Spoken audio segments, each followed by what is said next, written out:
And those were your commodities updates. My name is Beverly Broohm. Let's take a look at our first story now. And the lawyer and business strategist David Ofosu-Dottir is challenging claims that there's little legal option for individual bondholders that are kicking against the debt exchange program. It follows revelations that government has been able to secure immunity from any legal action concerning this debt exchange program. But Mr. Ofosu-Dottir insists individuals must be allowed to test the legal system on the issue. He spoke on PM Express Business Edition. Let's take what a contract is, and then I'm not trying to go legalistic. A contract has certain principles for it to be able to become a contract. But no contract can be enforced if it's illegal, right? What if we went to court and a judge declared that that very clause you are talking about is void for illegality, as an example, notwithstanding that we entered into it? I'm not saying that is what will happen. The point I'm making is there's a public policy principle I want us to avoid. That public policy principle is a situation where anybody, it doesn't matter who, would deny the individual the ability to go to court and seek redress. Even if you will lose, give them that chance. Don't prevent people from going to. I have made an argument, or I've pointed in the direction of an economic right. Our constitution, under both the directive principle of state policy and throughout Article 20, draws attention to our economic rights and the right of a person's asset not to be expropriated. If, for example, you deny me my principal, I'm talking about principal, not interest. Essentially, are you not denying me of my right to my asset? Yeah. So it becomes a constitutional issue as to whether you go to the Supreme Court for interpretation or whatever. That's another matter. I want to emphasize that no lawyer, or as a lawyer, would never tell anybody that don't go to court. I'm not advising anybody go to court either. I'm more concerned about the first approach I've heard many people take. Don't go to court, you will lose, etc. Because it makes people frustrated. And the opposite of don't go to court, you will lose, is very dangerous for the society. I think we should avoid that. Both the public sector and the private sector should avoid that. Allow the individuals the right. The Constitution guarantees them to go to court for anything whatsoever. Let them go and leave the judges to decide. Now, the Ghana Individual Bondholders Forum has hinted that bondholders will lose about 88.2% of their investments at the current inflation rate if the government goes ahead and includes individuals in the domestic debt exchange program. According to the forum, the bondholders will, however, lose 71% of their investments when discounted at current treasury bill rates and 50% when the coupon rates face a haircut. There's more in the following report. In a statement, the forum said President Akufo-Addo's promise of no loss or haircut has not in any form been honored. It stressed that, though the president was explicit that there will be no haircut in his public address on December 5, 2022, quoting 1 Samuel chapter 30, verses 19, saying, "Nothing was missing, small or great. That has not been the case." The forum went on to describe President Akufo-Addo's tenure as one having policies impoverishing citizens whose primary duty to the country was to service and love through hard work and taxes. It concluded that the group as persons possessing technical and policy skills willing to assist the government explore viable options without catastrophically impairing the interest of individual bondholders. The forum claimed direct individual bondholding and holdings through collective investment schemes stand at about 15.5 billion cedis, representing about 11% of the eligible bonds and the capitalized interest. Now, an investment banker has underscored the impact of the government's domestic debt exchange program on set revenue targets of businesses for the year 2023. According to partner Corporate Transactions and Investment Banking at Bridgewater Advisory Limited, Prosper Melome, it is essential for businesses to tread cautiously in their operations in order to reduce the impact. This is part of recommendations he made on how businesses should approach planning finances in an austere microeconomic environment. He spoke on the marketplace. First and foremost, if you're a business exposed to this, definitely this will have some form of impact on your numbers here and there, your cash flows. You have to find a way to manage that. But that aside, you cannot ignore the macro environment. For every business currently, if you, in terms of approach to financial planning or financial strategy, you have to look at the macro picture like a funnel, and then look at that relationship within the micro context of your business, and then factor that into your budgeting cycle. That is the first thing. The second part of it is to work within a more shorter planning time frame. You know, out of your main strategy, you have to factor in shorter time frames in order to consider changes in the environment. You can't just take the normal approach of being laid back, have an annual budget, run within that context. Now you have to be looking at the current movements on the market, particularly as it pertains to your business, to know how to respond. So you've got to pay attention. Well, so what are the biggest threats to finances with the current business scenario that we find ourselves in? I mean, the cost lines, generally, because of inflation. So you have escalating costs. It's difficult to plan within this type of environment. And then you also have the issue of the exchange situation.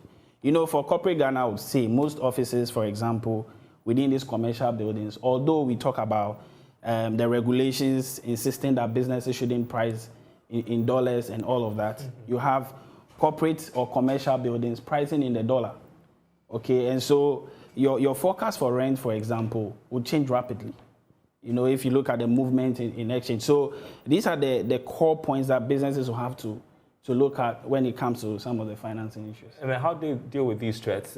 Pay attention?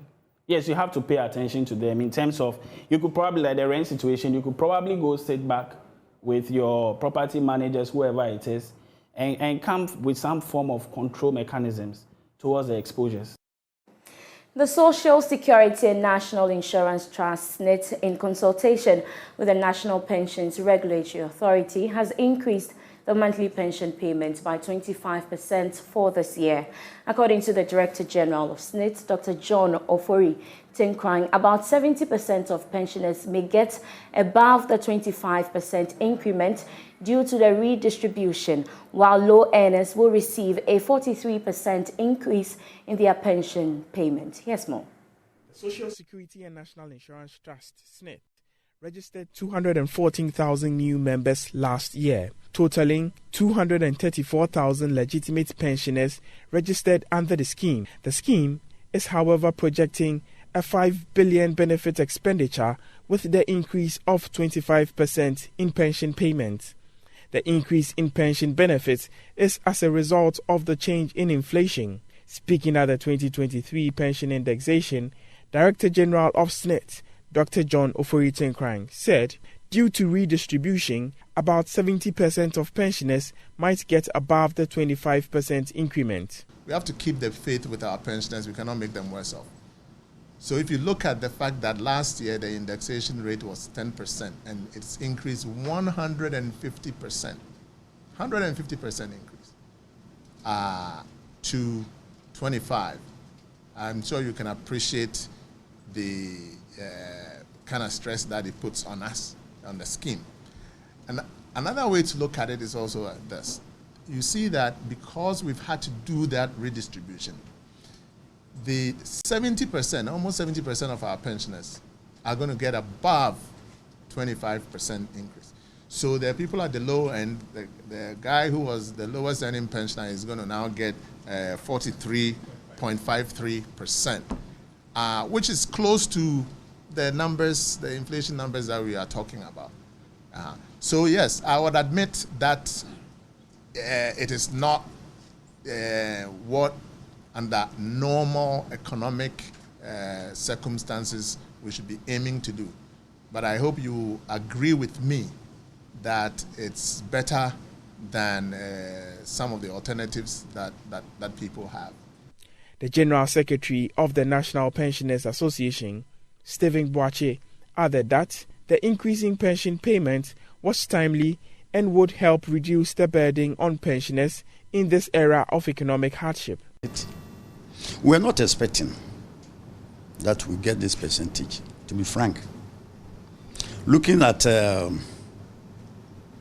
COVID-19 and its related problems, coupled with the current air that is blowing in the whole world, economically, We were even thinking that we would get less than the 10% we had last year. But surprisingly, this 25%, which is about 150% of last year's destiny, we are very, very grateful. God has listened to our prayers, and we are very happy, and our people too. Let's do some other stories now. An outgoing Minister for Trade and Industry, Alan Tremantin, has revealed a $13 million strategic investment fund from the World Bank for the development of the Greater Kumasi Industrial City and Economic Zone project. It is in anticipation of a $150 million facility from the South Korean government for extension of the off-site industrial facilities. Mr. Tremantin, who introduced the leadership of the World Bank to the Asantehene in Kumasi, says the park, when completed, will be a game changer in the country's industrialization drive. Nanaya Ojima has more in the following report. The Greater Kumasi Industrial Park is envisaged to be the prime manufacturing hub of the country. It sits on a 5,000-acre land at Ejoso in the Ashanti region. The facility will host different industrial parks within the city for the manufacturing of different products. Former Minister of Trade and Industry, Alan Tremantin, explains the enclave will create job opportunities for the youth and improve the national economy. And we know from the experience of the most advanced economies in the world that it's about creating industries. So we feel that when this project is fully executed, that it will contribute significantly to our job creation agenda in our country. So Your Royal Majesty, respectfully, will bring this to your attention, and hopefully that you take this as a personal challenge and drive this particular initiative. With the initial investment made, the project is expected to attract private sector participation. It is believed the Africa Continental Free Trade Area will offer opportunities for participants to reach foreign markets. Now the world is opening up. With the African Continental Free Trade Area, there are investors both within the country and outside the country who are seeing the opportunity that is offered by the AFCFTA to establish industrial enterprises in Ghana. We want this new industrial city and special economic zone to be the prime investment destination and the manufacturing hub for our country. And the plan is to have different industrial parks within the industrial city. So there's going to be an agro-industrial park which would concentrate on manufacturing of foods and beverages. There's going to be a garment village. There's going to be a pharmaceutical park and a biomedical center. There's going to be a new technology and innovation center trying to replicate what we have in the Silicon Valley. We're also going to have a mineral processing zone, an enclave. We have so much minerals that are mined in the Ashanti region. Meanwhile, the World Bank has assured preparedness to help develop the country with focus on digitalization. Pierre Laporte is country director of the World Bank. For Joy News, Nanaya Ojima, Kumasi. Moving on, most stationery items on the market have increased by more than 100% this year when compared to the previous academic year. Traders say even though they are cashing out, they are concerned about parents who are bearing the brunt of the astronomical increase. In addition, they accuse some private school teachers of crippling their business. I visited the Makola market to examine the price changes in stationery items this year on today's edition of the Joy Business Shopping List. A week ago, we visited the Makola market to speak to some stationery sellers here, and they complained of the high prices of their items, which is deterring parents from purchasing them. We are here again today to gauge the mood, as well as to look at the margin of increase that has been put on these items, whether or not parents are buying. This is the Joy Business Shopping List, and I am Beverly.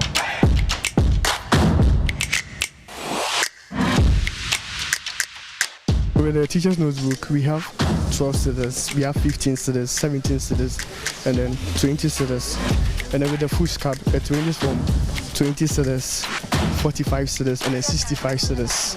Yes. So, for example, last academic year, how much were you selling the food scrap? Well, last academic year, food scrap, we used to have 12 cedis. The list was 12 cedis and then 15 cedis, right? It seems like since last year, we've not had that kind of ranges of that prices. Do you have exercise books? Yes, we do. Okay, so the note one. So note one, a pack goes for 70 cedis. Okay. Yes.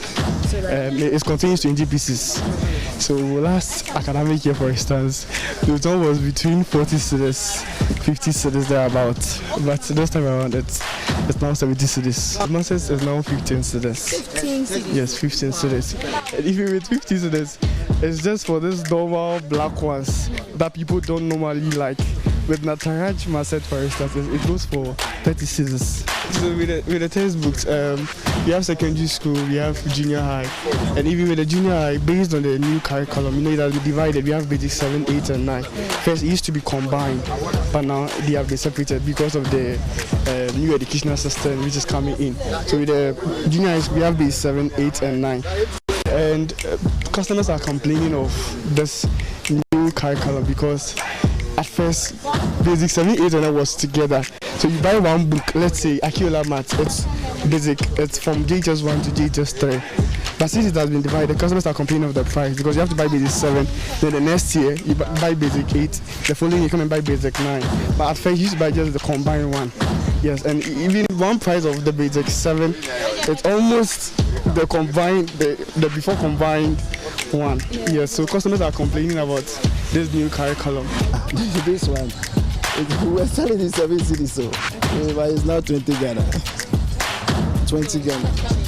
We were selling in 7 cedis, but it's now 20 Ghana. Why? That's how it has been. If you ask for that shit, they will give you at 1 cedi 70 pesos. Hey, but we got 17 cedis. Yeah, and then we have this pen too. DPS, it was previously 25 cedis, but it's now 45 cedis. Increase of 20 cedis difference. Sometimes when they ask, then they go. When they ask, then they go until they are satisfied. That's how the thing has been. Last year it was 25 to 30 cedis. Now the golden English, the English is 60 cedis. We are talking about it, but we just don't want to reduce this price. He was saying when he's going to take it from the abo, the tax when they are taking, that's why making the price go on. That's why. And you see, so everybody, Akiola, the mass, it was 60 cedis last year. Now it's 120 cedis. Formerly they were giving us 30% this year. Now they are saying 20%. Also advanced dictionary is now 120 cedis. And the current is 80 cedis. Formerly it's not so. Formerly the advance is around 80 cedis. And now it's 120 cedis. And so they double the whole things, and it be our words for the parents. When parents want something, it's made very difficult for us to do it. And then now the teachers are taking the whole thing. They'll go they'll come and take the. When they bring the list, they say some of the books they have in the school, which is they're not supposed to sell in the school, but they are selling in the school. And then they are double their prices at the school too. So we don't want.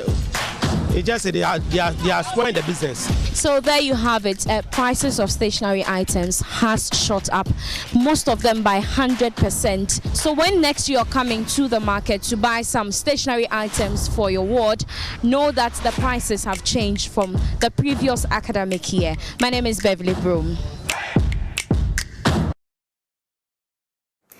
Now, access to healthcare in South Africa will now be easier and faster with the introduction of medical, travel and hospitality services.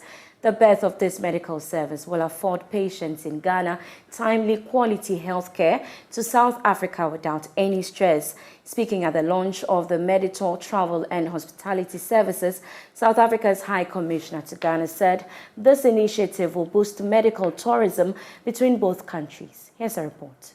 Medical, travel and hospitality is an innovative package that will ensure patients seeking healthcare in South Africa do so at ease without any stress. The initiative, which is championed by the South African Embassy and the Ghana-South Africa Business Chamber, will enable patients receive thorough medical checkups from specialist doctors at a lesser cost compared to other advanced countries. Russell Bamfo is the Managing Director of Meditom Travel and Hospitality and has been highlighting the significance of this initiative. Essentially, what we're trying to do is to encourage people to stay healthy, okay?